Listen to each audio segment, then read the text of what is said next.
महाराष्ट्र हुकूमत ने जो एसआईटी बनाई उसकी कार्रवाई जारी है और अब तक 6 आरोपी इसमें एफआईआर हो चुकी है, अरेस्ट हो चुके हैं और ऐसा समझ में आ रहा है कि एसआईटी की कार्रवाई बड़ी तेज़ी से जारी है और जिस हिसाब से नोटिस तकसीम शहर में हो रही है, कैंप पुलिस स्टेशन एसआईटी के नाम से बुलाया जा रहा है इंक्वायरी करने के लिए, पेपर की इंक्वायरी करने के लिए, और छावनी पुलिस स्टेशन के अंदर भी बुलवाया जा रहा है इंक्वायरी के लिए और कॉरपोरेशन ऑफिस के अंदर भी बुलवाया जा रहा है। और जिस तेज़ी से कार्रवाई जारी है, अंदाज ये होता है कि आइंदा दिनों के अंदर ये तेज़ी से और इंक्वायरी तेज चलेगी। बहरहाल कल कुछ तंजीमों ने, हिंदुत्ववादी तंजीमों ने एसआईटी के मेंबर सेक्रेटरी अनिकेत भारती साहब को एक लेटर दिया, मेमोरेंडम दिया और एटीएस को इस इंक्वायरी में शामिल किया जाए, इस तरीके की जो डिमांड की। अब जाहिर सी बात है, हुकूमत उनकी है, उन्हीं की पार्टियों की हुकूमत है महाराष्ट्र में। जिस तरीके से एसआईटी 24 घंटे में बन गई, ऐसा हमको शक है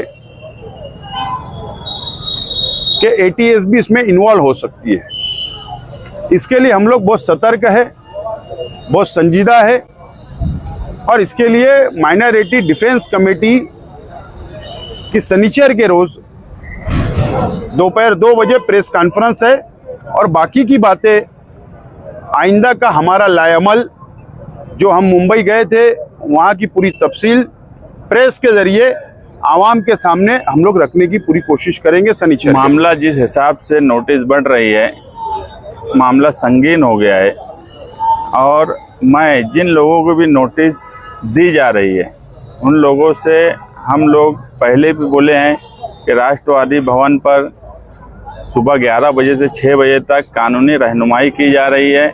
6 बजे से 11 बजे तक Samajwadi party office Agra road पर रहनुमाई की जा रही है। मैं उन तमाम ही लोगों से कहूँगा कि आपको जब नोटिस मिले तो आप एक मर्तबा ये ऑफिस पे आइए। उसकी वजह यह है कि हमारे शहर में जो मैं देख रहा हूँ कि लोग पढ़े लिखे नहीं हैं और उन्हें कानूनी समझ नहीं है। डॉक्यूमेंट कौन से लेके जाना, क्या बताना, ये उनको समझ में नहीं आ रहा है, इसलिए वहाँ पे उनको तकलीफ़ हो रही है। तो हम उनकी रहनुमाई कर रहे हैं, क्योंकि बोलने में लोग डर और खौफ में मुब्तला है। बोलने में कुछ ऐसी बातें बोल दे रहे हैं कि वो कानूनी गिरफ्त में आने जैसी बातें आ रही है।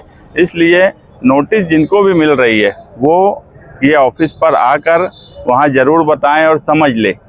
मामला ऐसा है कि मुसलसल छावनी पुलिस स्टेशन में जो एफआईआर हुई है उसमें मुजरिम कंटिन्यू बनाया जा रहा है। अभी भी हमारी मालूमात है कि आज शब बारात होने के बावजूद अभी भी कई लोगों को छावनी पुलिस स्टेशन में सुबह से रोक के रखा गया है।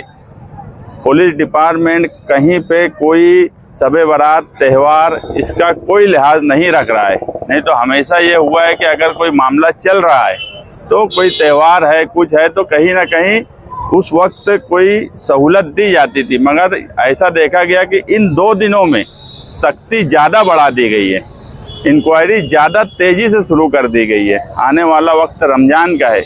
मैं पुलिस डिपार्टमेंट से भी कहूँगा कि इंसानी बुनियाद पर, क्योंकि एसआईटी की रिपोर्ट 6 महीने तक चलने वाली है, 6 महीने तक इंक्वायरी चलने वाली है, मगर ये पहली बार मैं देख रहा हूँ कि कोई एसआईटी बनी और एसआईटी बनने के बाद वो उसकी इन्वेस्टिगेशन करने के बाद रिपोर्ट सरकार को देती, उसके बाद कार्रवाई शुरू होती।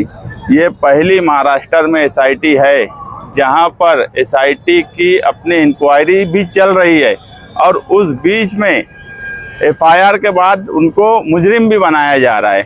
ऐसी एसआईटी मैंने आज तक महाराष्ट्र में, मेरी मालूमात में तो नहीं है कि इस तरह की कोई कार्रवाई हो रही है। मगर बड़े अफसोस के साथ कहना पड़ रहा है कि मालेगांव जैसे शहर को बिला वजह टारगेट करके आज गरीब लोग को इतना ज़्यादा परेशान किया जा रहा है कि हम बम्बई में क्या करने वाले अभी आसिफ भाई बताए कल की प्रेस कॉन्फ्रेंस में, शनिचर की प्रेस कॉन्फ्रेंस में, क्योंकि अब ये लड़ाई जो है, मैं कल भी बोला, ये 12 नवंबर से ज़्यादा बड़ी लड़ाई है। जिस तरह 12 नवंबर में सेशन यहाँ से लड़ाई शुरू होकर हाई कोर्ट तक गई थी, ये भी कहीं ना कहीं वहाँ तक जाने वाली है। और इसमें सबसे बड़ा मसला यह है कि हमारे शहर की माएँ बहनें इसके अंदर कहीं ना कहीं फंसती जा रही है। इसलिए अब शहर के सरकर्दा अफराद को माइनॉरिटी डिफेंस कमेटी के साथ सर जोड़कर बैठने का वक्त है।